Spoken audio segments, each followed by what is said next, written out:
typically like immediately after the season, when I'm talking like we end in Michigan on January 1st, Ohio goes a little bit later, but I usually have a short window of scouting that I do right then. Preferably if there's like snow on the ground.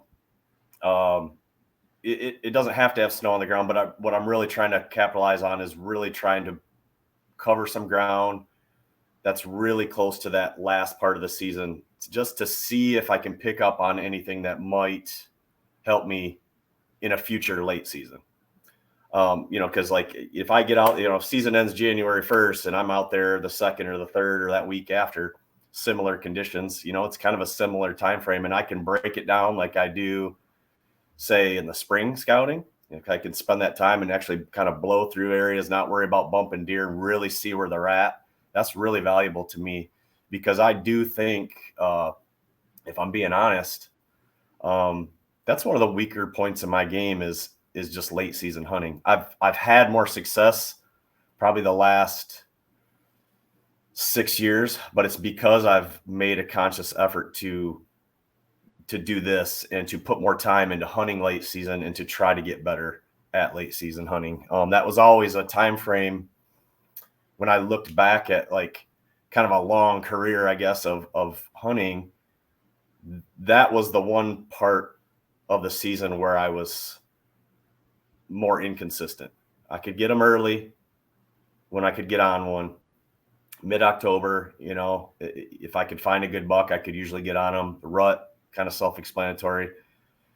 Even like sometimes post-rut, like right after peak rut, or that late rut, I guess, I've done okay. But then we get into that late season and I tended to struggle a little bit. So I put more emphasis on trying to learn from guys that are better at that time of year, try to scout more right after the season so I can learn more about where these deer are, where these bucks are.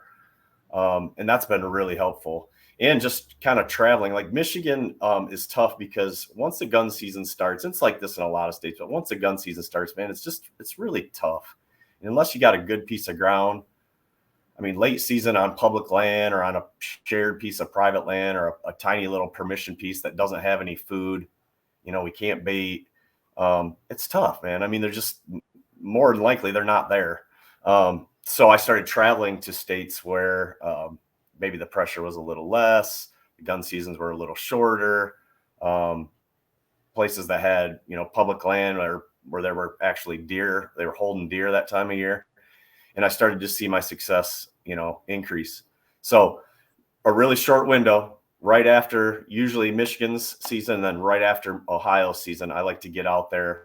In Ohio, I'll scout. If I'm already tagged out, I'll scout late season. I'll scout in like January and February, just trying to learn some areas where if I still have that tag going into that late season, because I know it's a great time to kill a good buck. I've killed some good ones, some of my oldest deer. But it's still hard, and it's hard to find them. So the best way to find them is to scout in that window. Thanks for watching that clip. If you liked it, the full episode is right up here. And before you leave, hit that subscribe button for me.